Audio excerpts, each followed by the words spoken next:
So I want to go back to last year, because I feel like Neal Brown may be the perfect role model for Dave Aranda. Um, so last year, Brown came into the season squarely on the hot seat. I mean, there may not have been a guy in the country that whose seat was hotter. They clearly had to win.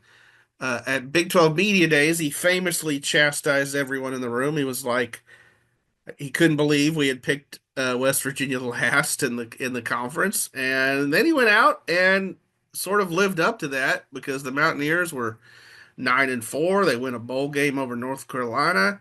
Um, so then Aranda. Meanwhile, Baylor goes 3-9 last year, and he's on the hot seat. It looked like he might lose his job last year. Mac Rhodes decided to keep him around. And Baylor run comes into this year bowl or bust. I mean, they have to at least make a bowl game to save Aranda's job, and now they're on the cusp of one. So, Cody, what's the feeling right now among West Virginia fans about Neal Brown? And then I'll flip it around to you, Zach. Do you think Aranda will be here long term? Yeah, so Neil's actually back on the hot seat. Mm, Um, the fan base is about as out on him as they've ever been. wow. Um, because they have four losses this year. It was their four biggest games: Penn State, Pitt, Iowa State, Kansas State. And people are just it's Neil's record against ranked teams is really bad. He hasn't beaten a ranked team in 3 years. If you go through, it's like when was the last real big win for the Mountaineers? It's been a while, and people are kind of, especially to get blown out at home by Iowa State and Kansas State. People are really out on Neal again, and these wins over Arizona and Cincinnati haven't fixed that. And I don't even really think, if they squeak into a bowl at 6-6, that's not going to fix that either. Um, and like there's an outside shot. Like there's a scenario that's not super unlikely that they could win out and win a bowl and have 9 wins again, and it would be the most miserable 9-win fan base in the country. Wow. I mean, that's just and I don't know if you guys know, we have warring billboards in Morgantown right now because some people paid for fire Neal Brown billboards, Wow. and then a couple days later, other people paid for keep Neal Brown billboards. So it's certainly not all sunshine and rainbows up here right now. Man, that's wild to hear because I mean I feel like the 9-win season last year would have bought him a little bit of grace, and then you know 5-4 is not terrible, I Yeah. mean, but like you said, I guess it's the losses, when they came. Zach, how about Dave? What do you think? Yeah, that's surprising to hear. I kind of thought Neil Brown was a little bit more loved in West Virginia than that, but I obviously don't live there, so we're Yeah. talking to the man who would know that. But yeah, I think Dave is, a long-term answer for Baylor for a couple of reasons. First of all, I think, you mentioned Mac Rhodes. I think he and Baylor, the administration, love him as a person, as a Hmm. human, all of these things that we've talked about before. And I think that, he's very certainly a competent football coach. And I think the second reason would be kind of as we move into this new era of NIL with revenue sharing and all of it, and we get all the money stuff that's going to be confusing to talk about all throughout this next offseason. You know, I look at places like Florida and Baylor that have a coach that have a large buyout.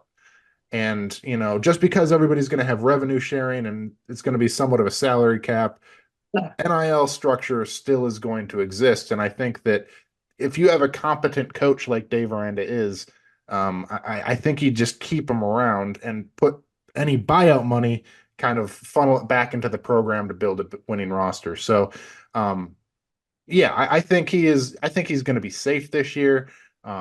It's going to be certainly interesting to talk about next year. Can you do it again? Can you take that step up? Can you fight for the Big 12 title? But We'll cross that bridge when we get here. But yes, I think Dave is the long-term answer at Baylor, and I'd be surprised if he's gone after this year. Certainly with the way the season has gone, I think he has saved his job, especially if he gets one more win, then I think, that pretty much locks him in. You know, you mentioned the revenue sharing and the new financial model and everything.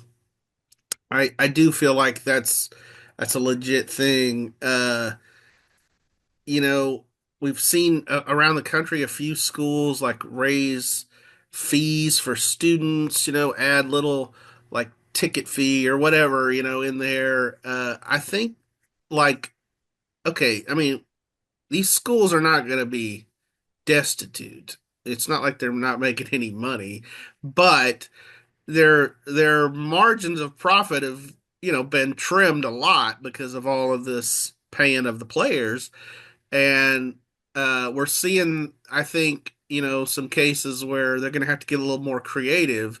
And so I think, Zach, you're right. I mean, if you have a buyout, and maybe that leads to like fewer buyouts written into contracts. I think we're going to see a shifting in kind of how much coaches are paid, or maybe how that contract is structured. So maybe they get more, upfront, or they get more yearly, but less on the back end, or like I don't know. I don't want to get into it right now. Just, I think Dave Aranda was lucky to sign a contract extension when he did, Mm, because I think if he had 1 or 2 years left on his contract extension and he were up for a renewal, or they were going to fire him or whatever, I think it would be, he'd have to take a pay cut. I think we're going to see pay cuts across the country for coaches, but mm. that's a deeper point. And I don't know how much, how long is Neal Brown's contract, Cody? Do you know that? Do you know how long Um, he has? Like, would it be a big buyout if they did fire him? so it's funny. Neal actually took a pay cut this offseason. Mm. They added a year on the back end, but he took a pay cut that lowered his buyout. And it actually just, I believe, a couple weeks ago, his buyout just dipped below 10 million for the first time. Which, like I said, people are keeping track of what Neal's buyout is every week. But no, like you said, coaches taking pay cuts. Neal did that this week. It lowered his buyout, but gave him an extra year. And I think it was like $400,000 a year Hmm. pay cut. Wow. Well, maybe those billboard people are, getting together their change and seeing if that's just crazy to me. Warring Oh billboards. yeah, oh yeah, That we're is having fun up here. that is wild. That is wild. Well, college football, man.